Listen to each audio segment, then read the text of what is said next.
Hey y'all, what's up? Welcome back to my channel. My name is Derica and you're watching Chef Love with T.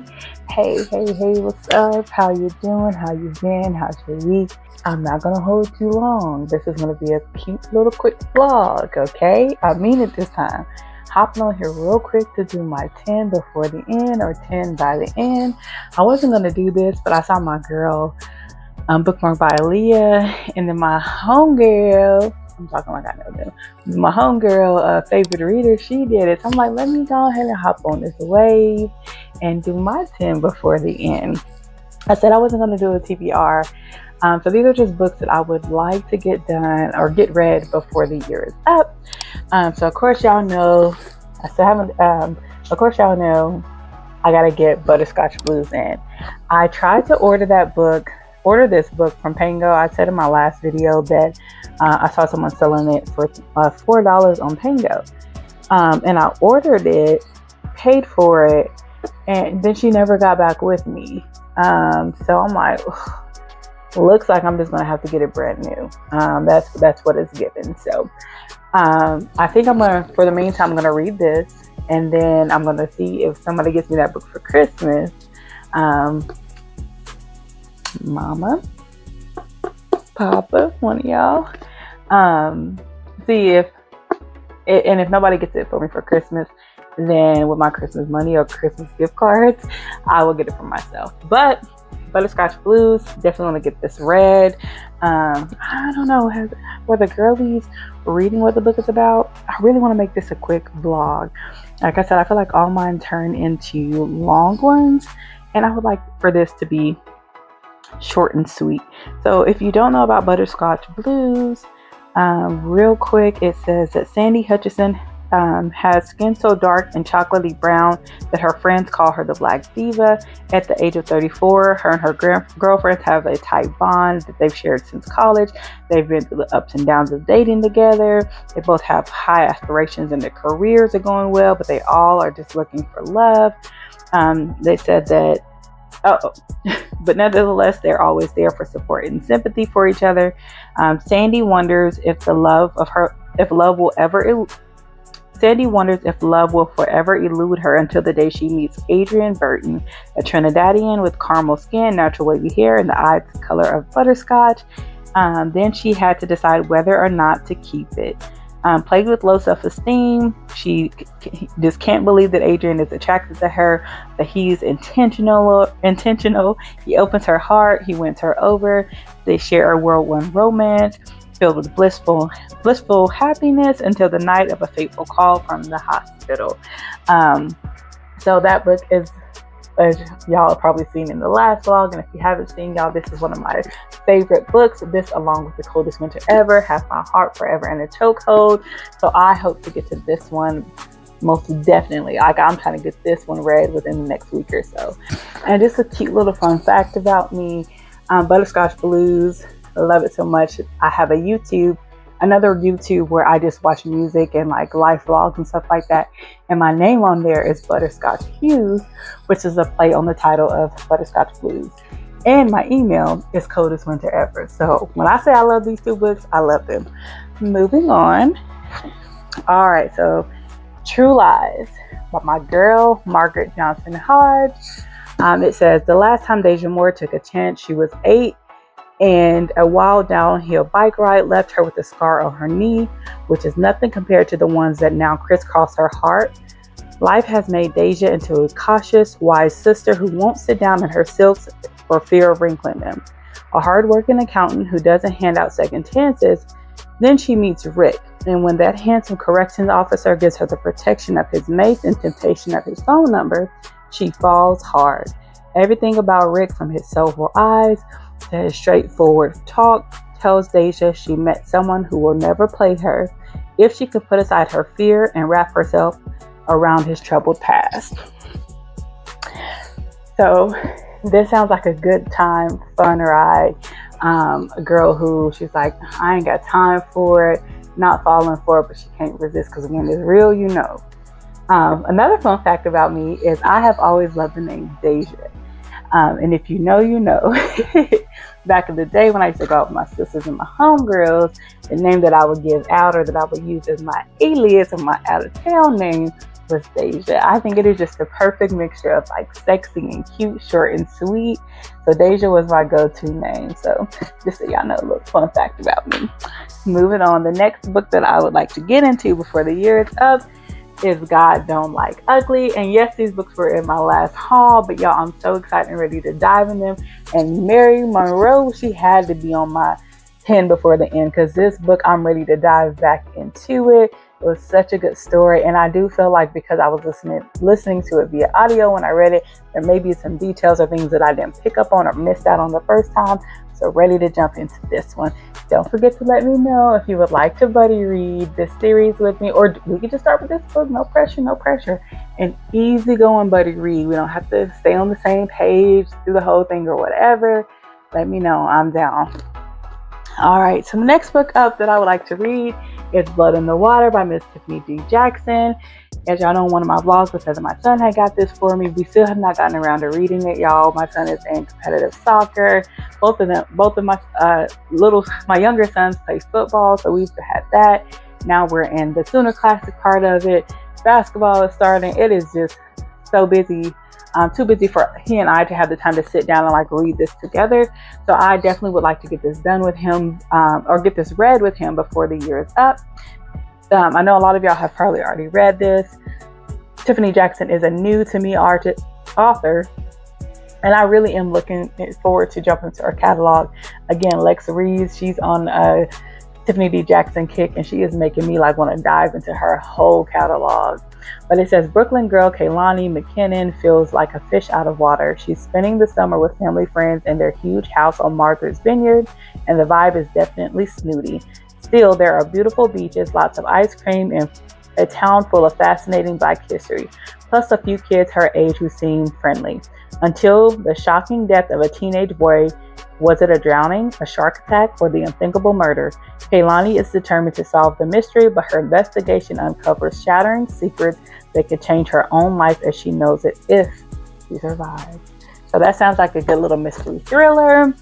Can't wait to get into that. The next one up that I would like to read, let's see, was at 4. I will be reading on my Kindle. Let me see if I can pull that up.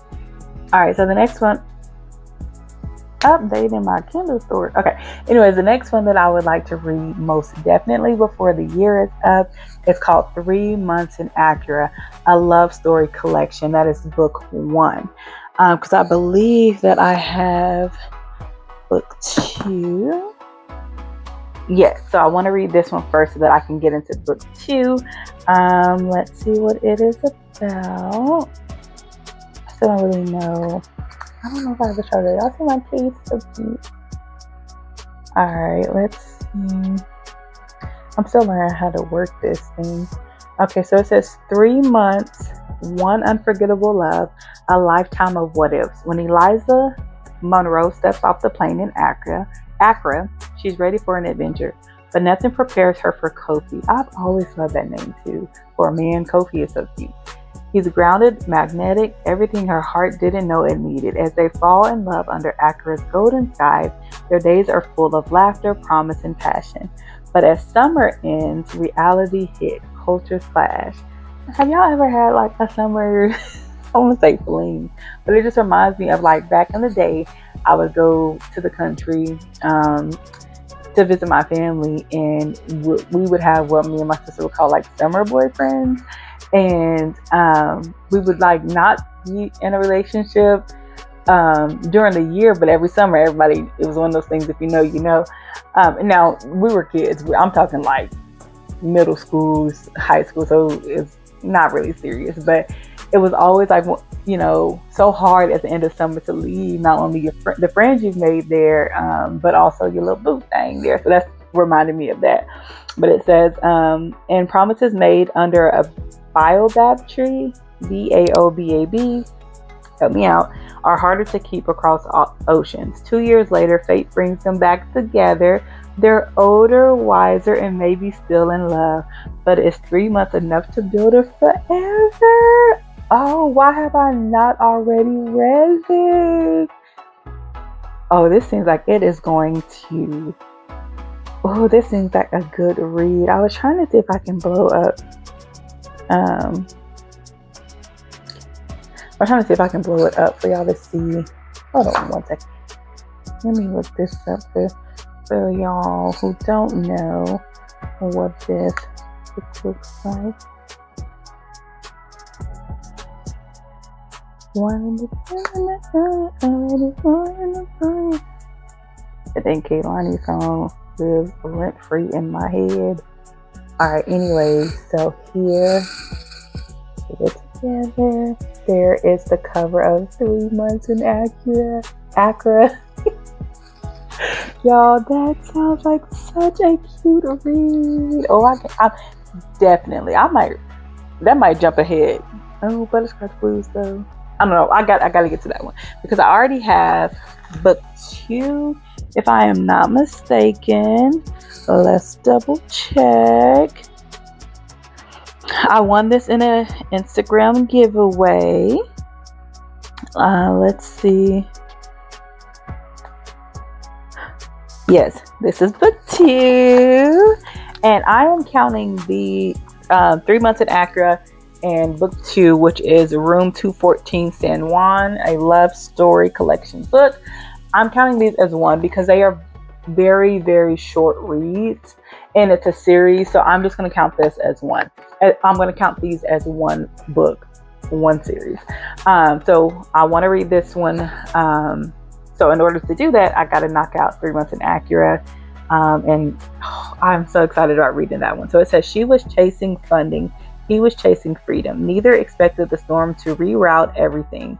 Sanaa Jordan is one pitch away from saving her wellness tech startup after a whirlwind trip to Antigua for her cousin's wedding. She boards a flight back to Philly, ready to return to structure, strategy, and her ever-growing to-do list, but a hurricane brewing across the Caribbean changes everything. Her plane is rerouted to San Juan, Puerto Rico, where a city-wide hotel overflow leaves her sharing a luxury suite with extra blank. There goes that close proximity trope. A photographer from Brooklyn who just wrapped an assignment in Barbados.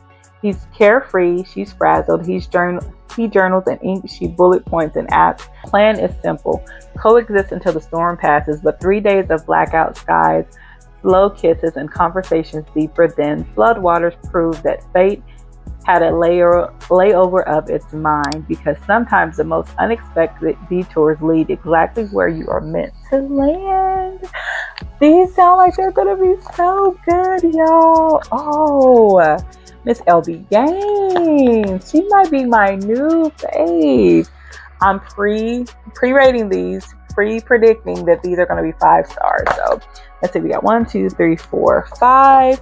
Next one up that I would like to get to is More Than My Mistakes. This is a book that I won in an Instagram giveaway. I would like to get to this one before the year is up.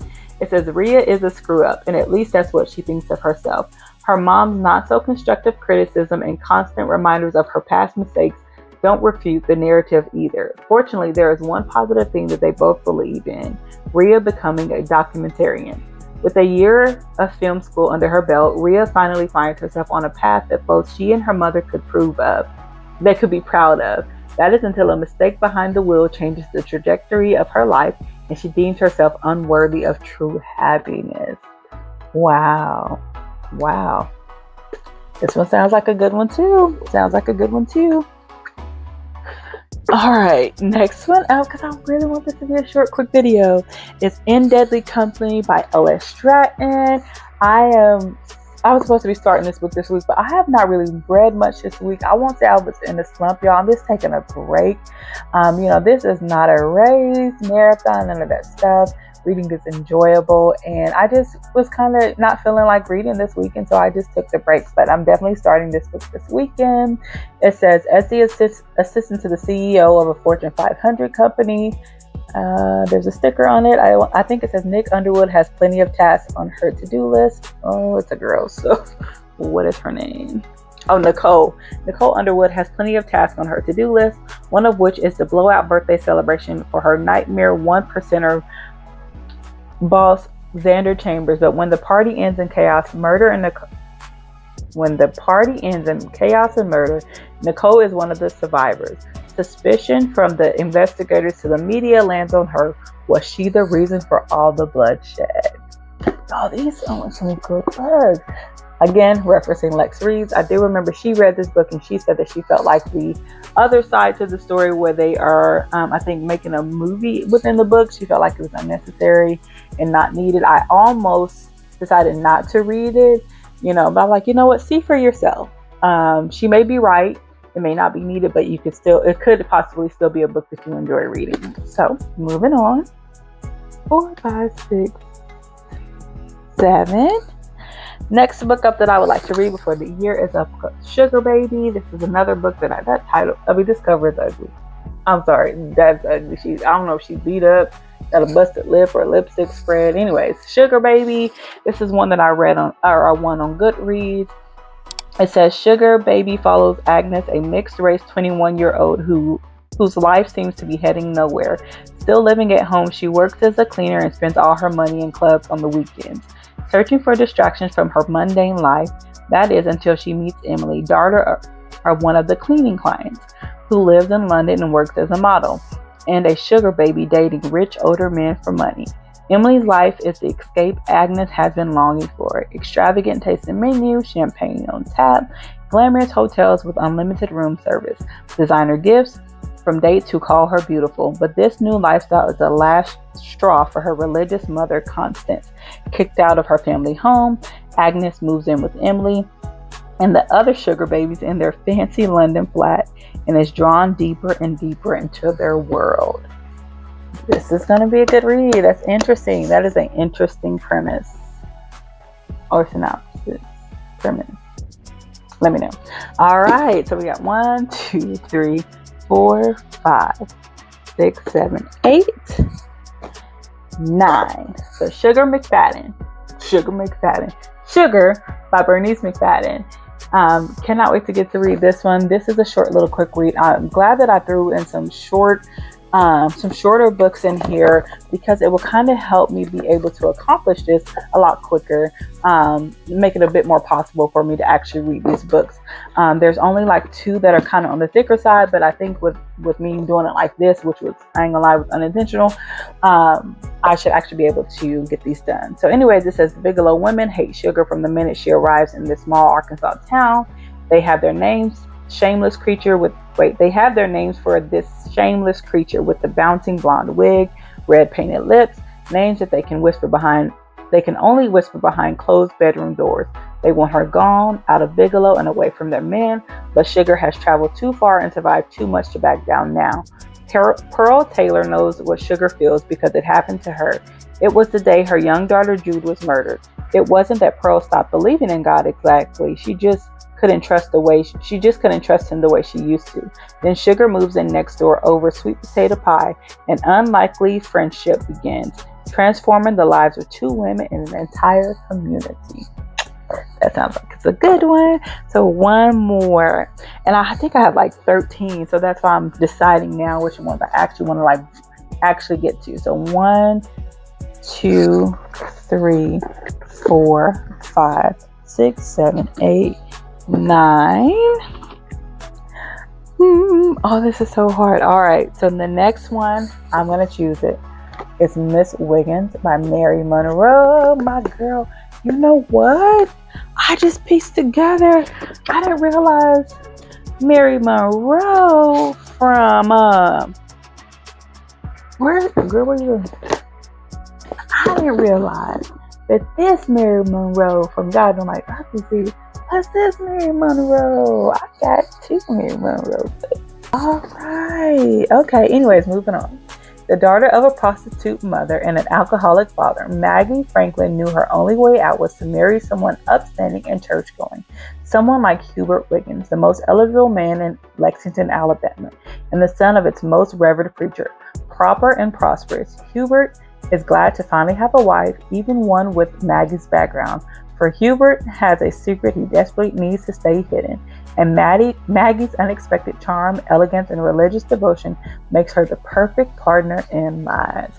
Sounds like a good time. Y'all, all of these books sound so good. You know, I already know Butterscotch Blues. That's on some love stuff. But other than that, like the rest of these got a good element of thriller and mystery to them. And I am just looking forward to knocking these 10 out before the end. Are you interested in reading any of these books? If you had to pick out of these, which one would you have me read first? Thanks so much for joining me today. Until next time, don't forget to show yourself some love today. Blessed with another chance, blessed with another chance, blessed with another chance.